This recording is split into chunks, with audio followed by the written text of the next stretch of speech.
Hey guys, it is Rachel Feldman, and it's such an honor to be here with you. We're talking about what I wish I would have known 15 years ago when I first became a health coach. I went to the Institute for Integrated Nutrition. I studied my ass off to become a health coach just like you. And these are some of the things. Let me share my screen for this presentation.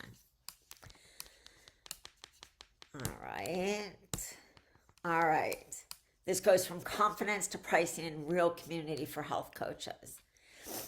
So, one of the things that I say is that I did everything right. I still undercharged. I had the certifications, the case studies, the hours of training. None of it gave me the confidence to charge what the work was worth. I did all the things in the beginning of my business. I have a massive fear of speaking in public. I'm an introvert.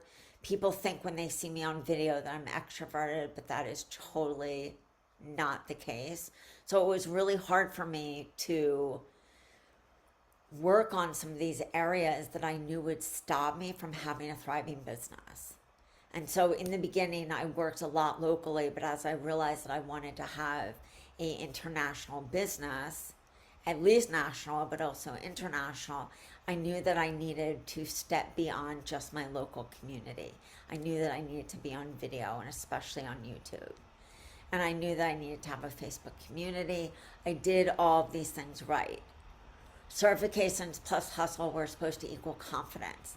They don't. Compete and competence and confidence are two completely different things, and nobody tells you that in school. So if you're doing everything right, but maybe you're not showing up in the correct places, it's going to be hard to get clients.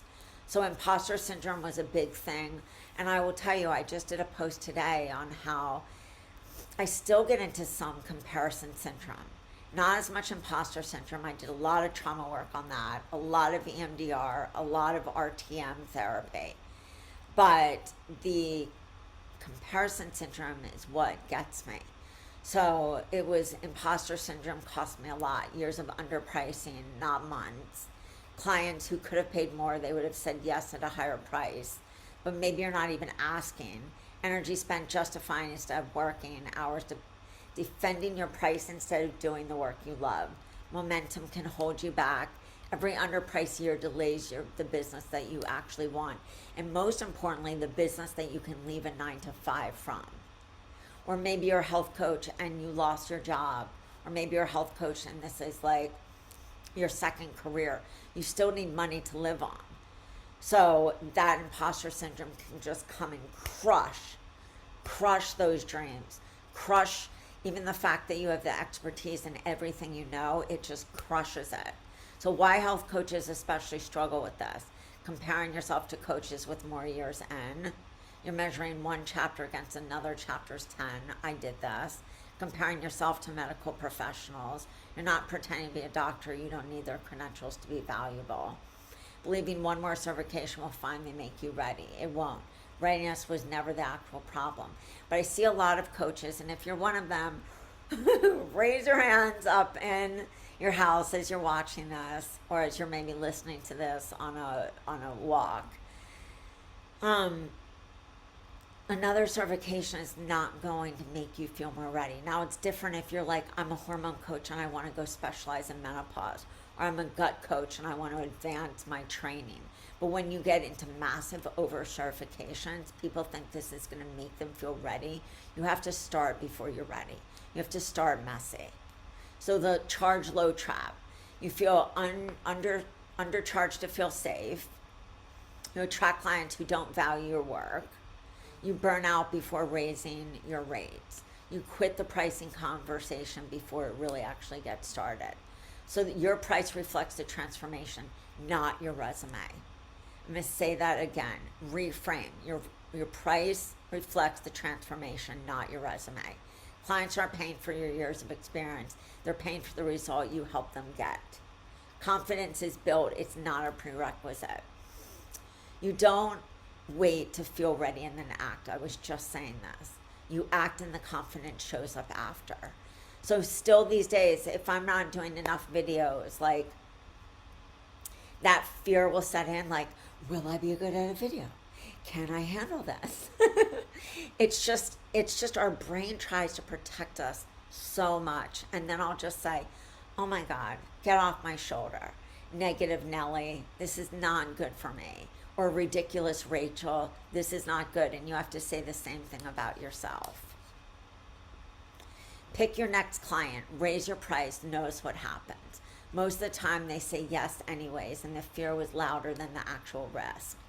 So the short version, what I would tell my younger self. What I would tell my younger self when I first started this business is, you've got it already. You've been coaching your whole life. And for many of us, we had our own health issues. We started resolving them even at a younger age. And we were coaching people like, this is my favorite probiotic. This is the best enzyme I use. This is aloe vera. This is cranberry juice concentrate. Like, here's spirulina. All these tips and tricks that we had, especially when we started going through our healing journey, that confidence comes after action, not before. You don't need one more certificate. You're ready now. Your price reflects results, not your resume. The fear is louder than the risk. Ask anyway. Your business doesn't grow in isolation. Confidence and pricing get you in the room. Community is what keeps your business growing once you're there. So the online group era. Groups were the default home base. If you had a group, you had to build an audience. This was back when I knew, when I had Rachel's Wellness, I was like, I built a lot of communities. I did a lot of challenges. I had a lot of communities. And we're not seeing with the Facebook algorithm that it's favoring people who have groups anymore. They're not pushing you those groups. People were starving for free community. Engagement was easy to come by. Attention was cheap. I didn't have to run Facebook ads. I could put a freebie up and I would have 300 people opt in. Like, it was crazy. The math has changed. I built my list to 7,500 organically. That was through doing summits, opt-in freebies. We didn't have, podcasts weren't as like trendy back then. So I did a lot of summits, but the math has changed. The platform shifted, the need for community didn't. What still works today, showing up consistently, not just to sell. Community built around only around launches doesn't last. Give people a reason to talk to each other, not just you. You can build a community on Instagram. Maybe that works for you. It's not that Facebook groups are dead, but I would say I'm not getting the same engagement that I used to. Depth over reach. 50 engaged members beats 2,000 silent ones. Pick one platform and commit. Now, I will say this. Pick one platform in the beginning, but it's really easy to go from Instagram to a Facebook business page or your personal page. You have consistency there. I want you to start doing videos and have consistency, whether it's doing shorts on YouTube or long form video, because you're getting to know me in this like 15 plus minutes. You're getting to see, do I want to work with her? Do I want to buy her done for you programs? Do I want to join her membership? Do I want a done for you website? Like, all these things that we do, you're getting to know if you're actually attracted to my style of teaching. Do you want to join my mastermind? Like, that's what happens when you're doing videos, is people get to see your personality and they get to see if they jive with your vibe. Same thing, going live on your personal page or your business page. Download that, upload that to YouTube if it's a long form, upload that to Instagram if it's short form. Repurpose that content. I feel like I should come up with a song. So online community, building community offline, local meetups and workshops, even small ones, build real trust. This is how I built my business in the beginning. I would get 10 to 20 people to a workshop. People would always come up to me and be like, that workshop was amazing. How can I work with you? Partnering with aligned local businesses, studios, wellness shops, practitioners who already trust you and who you trust. In-person events that turn into referrals. Why on and offline work together? Online reaches people you never met locally. Easy to stay consistent, scales with your time. Offline builds trust faster in person, but that's why I'm telling you. Let me just say this and whisper. Get to videos and you will build that trust factor, especially these days as we're in a trust recession. It is so important for people to hear and see you, not just in images. AI could create that image. AI could create the caption. Right now we're in a stage where people don't even trust what people are saying. When they see you in a video, even if you have to use a PowerPoint, which I do because I love to stay focused and streamlined, do it. Do it, do it, girl. Create real referral relationships, makes your online presence feel real.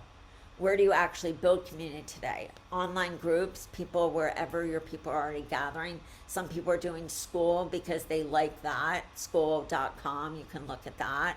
Some people are still staying on Facebook. I still have my Facebook community. You're free to join. Your email list, the most underrated community you own. Send weekly newsletters. I can't say this enough. I have so many coaches that I know who make this mistake. They put so much energy into a launch and then they're like, why is nobody buying? But you haven't been nurturing. So you have to nurture that community. Social media, Instagram, Instagram channel, Facebook community, social media, in-person events. Choose the one place that fits you, not all of them at once. The right platform is the one that matches your strengths and where your audience actually is. So your quick start plan. Pick one platform. Show up on a simple schedule. Weekly beats daily for 2 weeks, then nothing. You have to get into that mindset. Sometimes I get like, I'll work so hard on a reel and it will get such low views, but I think of this like, oh my God, that's 400 views, or that's 1,000 views. Like, these are real people. Sometimes I can get down on social media because the algorithm is like wonky, but just make it into something fun. Go on and yap on those videos. Hold up, your little microphone and yap on those videos. Let people get to know you.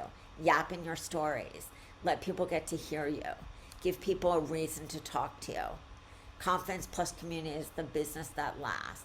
Once you are charging your worth, the others make sure you're not building it alone.